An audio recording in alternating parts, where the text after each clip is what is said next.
സമയം വളരെ അധികരിച്ചു പോയി. നമുക്ക് കാസർഗോഡ് എത്തണം. അസർ നിസ്കരിക്കുന്നവർക്ക് നിസ്കരിക്കണം. അത് കഴിഞ്ഞ് 5 മണിക്ക് യോഗം തുടങ്ങണം. ഏറ്റവും ബഹുമാനമുള്ള സുൽത്താൻ അടക്കമുള്ള മുഴുവൻ പണ്ഡിതന്മാർ, മുശാവറ അംഗങ്ങൾ, സാദാത്യങ്ങൾ, ഉപനായകന്മാരായ സയ്യിദ് ഖലീൽ ബുഖാരി തങ്ങൾ, പേരോട് മുസ്ലിം അടക്കമുള്ള സുഹൃത്തുക്കളെ, സഹോദരന്മാരെ,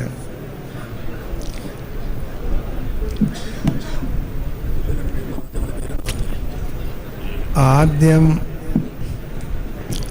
കാസർഗോഡാണ് എന്ന് നിശ്ചയിക്കുകയും പിന്നീട് തലപ്പാടിയിലാണ് എന്ന് നിശ്ചയിക്കുകയും അൽഹംദുലില്ലാഹ് അവസാനം മഹാനായ സയ്യിദ് മദീനി തങ്ങളുടെ ചാരത്ത് അന്ത്യവിശ്രമം കൊള്ളുന്ന ഈ സ്ഥലത്തും മഹാനായ താജുൽ ഉലമ ഭൂമിയിൽ വെച്ച് തന്നെ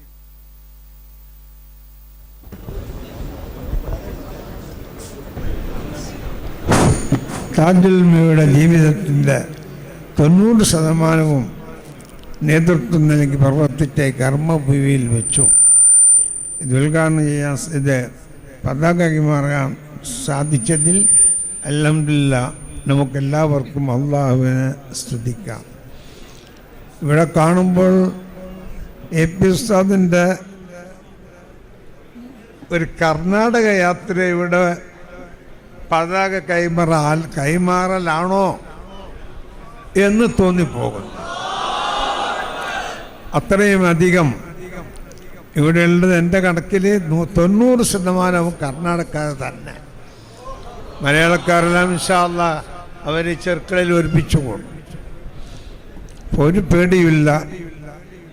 അങ്ങനെ താജുൽ ഉലമാൻ്റെ അതുപോലെ കുറത്ത് കോയമ്പത്തങ്ങൾ അവരൊക്കെ മരണപ്പെട്ടു. അവരുടെ ആ ഒരു ആത്മീയമായ സഹകരണം നമ്മളുണ്ടാകും. ഹയാത്തുള്ള സയ്യിദ്മാരുണ്ട്, മഹാനായ ബിജുക്കോയത്തങ്ങൾ, മസൂദങ്ങൾ, എല്ലാവരുമുണ്ട്. എല്ലാവരും സഹകരണം. ഒരു സംഭവം മാത്രം ഉണർത്തി ഞാൻ നിർത്തുകയാണ്. നമ്മളുടെ എറണാകുളം സമ്മേളനത്തിൻ്റെ സമയത്ത് ഞാനും എൻ്റെ ഭാര്യയും സിയാറത്തിന് പോയി വന്ന് സിയാറത്തിന് പോയി ഞാനും നമ്മളെ പെണ്ണുങ്ങളും എൻ്റെ മകളെ കുട്ടിയും ഭീമാപ്പള്ളിന് തുടങ്ങിയത് സിയാറത്ത്. വന്ന് മകരിവാകുമ്പോൾ കോഴിക്കോടെത്തി. കാലിക്കറ്റ് ടവറിൽ റൂം ബുക്ക് ചെയ്ത് നിസ്കരിക്കാൻ വേണ്ടി പോയി. ജമാഅത്ത് കഴിഞ്ഞു നിസ്കരിച്ച് ഇറങ്ങുമ്പോൾ മഹാനായ സുൽത്താൻ ഉലമയും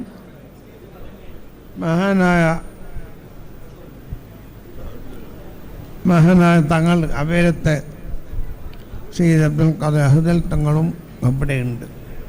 ഇവർ രണ്ടാളപ്പെട്ട് ഞാൻ അങ്ങോട്ട് പോയി. അപ്പോൾ എന്നോട് സുൽത്താൻ ഉലമയോ അഹ്ദൽ തങ്ങളോ അവേൽ തങ്ങളൊന്നും അറിയില്ല, തങ്ങൾ വരുന്നുണ്ടോ എവിടത്തേക്ക്? ഞങ്ങൾ CM വലിയുള്ളതിൻ്റെ അടുത്ത് പോവുകയാണ്, CMൻ്റെ അടുത്ത് പോവുകയാണ്. അത് സന്തോഷമായി, ഞാൻ വന്നേക്കാന്ന് പറഞ്ഞു.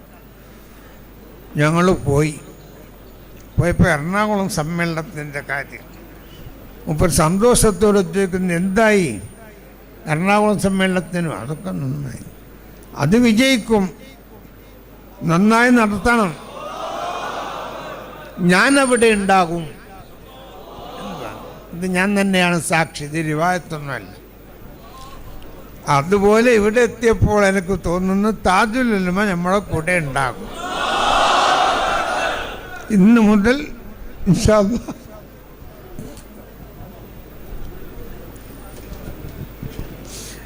നമ്മളെ പരിപാടി അവസാനിക്കുന്നത് വരെയും ദുനിയാവിലും ആഖിറത്തിലും സ്വർഗത്തിലും താജുൽ ഉലമാന്റെ കൂടെ അല്ലാഹു നമ്മളെ ഒരുമിച്ച് വിട്ടുതരട്ടെ.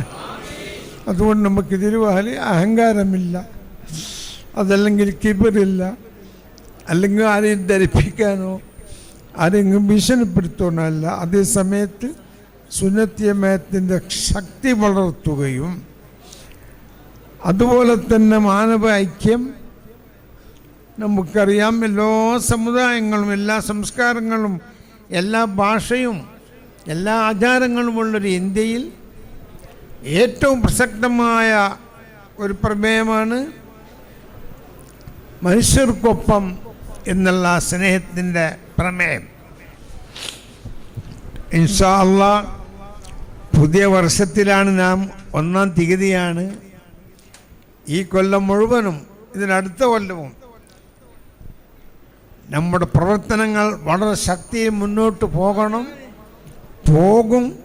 അള്ളാഹു ശക്തിപ്പെടുത്തുകയും ഇന്ത്യ രാജ്യത്തും കർണാടകയിലും കേരളത്തിലും എല്ലാ സ്റ്റേറ്റുകളിലും മതസൗഹാർദ്ദത്തിന് സുന്ദരമായ അന്തരീക്ഷവും ശോഭനമായ നല്ല ഭാവിയും അള്ളാഹു നിലനിർത്തട്ടെ എന്ന് ദുആ ചെയ്യുന്നു. നിങ്ങളെല്ലാവരെയും കാസർഗോഡ് ക്ഷണിച്ചുകൊണ്ട് നിർത്തുന്നു. അസ്സലാമു അലൈക്കും.